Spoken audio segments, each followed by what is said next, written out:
ازيكم عاملين ايه؟ يا رب تكونوا بخير. فيديو النهارده هيكون عن ان انا احضر شنطه السفر لستيب. قبل ما نبدا متنسوش تعملوا لايك وتشتركوا في القناه عشان يوصلكوا كل جديد. ويلا.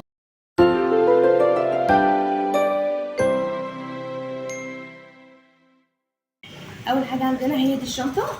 هي بتكون كده يعني سيستين من جوه.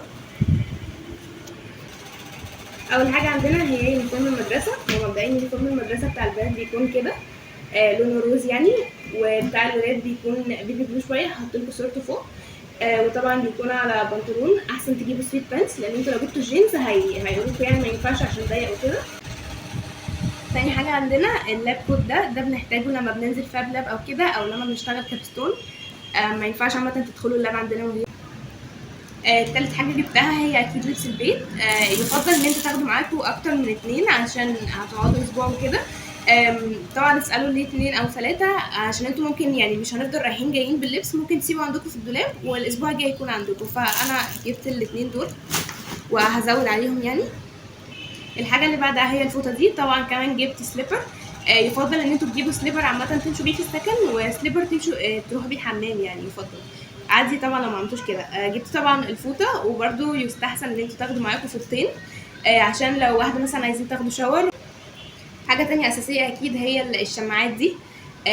طبعا هو في ستيم ما بيكونش جايب لكم شماعات او اي حاجه، ده هو بالعافيه الاوضه بيكون فيها سرير يعني، والدولاب ليك ضرفه واحده بس. فاكيد هتجيب معاك شماعات دي عشان تعلق عليها لبسك وكده.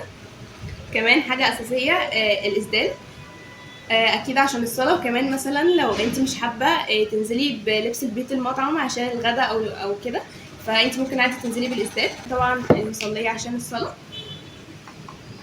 المصحف.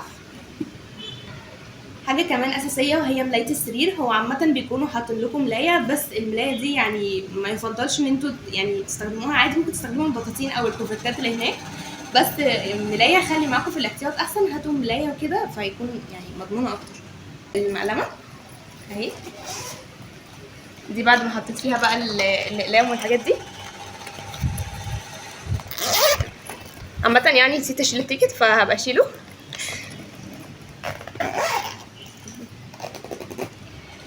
طيب عندنا هنا بقى الحاجات الشخصيه. طبعا حاجه اساسيه زي ما قلت في الفيديو اللي فات السان بلوك، لانه المدرسه يعني الشمس فيها بتكون وحشه جدا.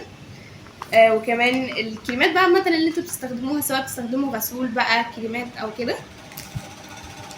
حاجه كمان اكيد الصابونه. ويستحسن ان انتوا تجيبوا صبانه وكده تحطوها، لان انتوا لو سبتوا الصابونه في التويلت هتلاقوا حرفيا السكن كله جه يستخدمها ومش هتلاقوها موجوده اصلا في مكانها. وطبعا اكيد البادي سبلاش بلاش يكون ريحته يعني جامده قوي، عشان اولا طبعا حرام وكده يعني، ثانيا مش بتكونوا محتاجينه قوي عامه، فخلي تكون ريحته خفيفه كده. وطبعا اكيد الكشاكيل او السكتشات على حسب طبعا الستيشنز وللمذاكره كده. لو انتوا في سمر كامب فاصلا مش بتحتاجوا غير هو كشكول واحد او سكتش واحد. لو انتوا غير كده في الدراسه فهاتوا بقى يعني نوعوا براحتكم اللي انتوا عايزينه. طبعا نسيت اقول لكم اكيد هتجيبوا معاكم مشطه وكده وزيت او كريم على حسب اللي انتوا بتستخدموه. اكيد شاحن التليفون وشاحن اللابتوب وهاند فري او هيدفونز على حسب اللي انتوا بتذاكروا بيهم، لانكم في الستادينج روم يعني عامه لو انتوا بتحبوا تذاكروا فيها فبيكون في كذا حد فاتح فيديوهات وبيذاكر، فانتوا حرفيا يعني هيكون في تشتت وكده، فالاحسن ان انتوا تجيبوا معاكم هيدفون او هاند فري. طبعا الصافه والمفاتيح بقى اللي هي بتاعه الاوضه بقى ومفاتيح كلها يعني. اخر حاجه بقى شنطه الظهر. شنطه الظهر دي بتحطوا اي حاجه انتوا عايزينها فيها عامه، ممكن دي تاخدوها عادي المدرسه تحطوا فيها الكشاكيل المقلمه كده. واخيرا وليس اخيرا شنطه اللاب. دي اللي احنا بنحط فيها اللابتوب، بنحط فيها الشاحن وكده. عامه بيكون فيها حاجات اللاب كلها.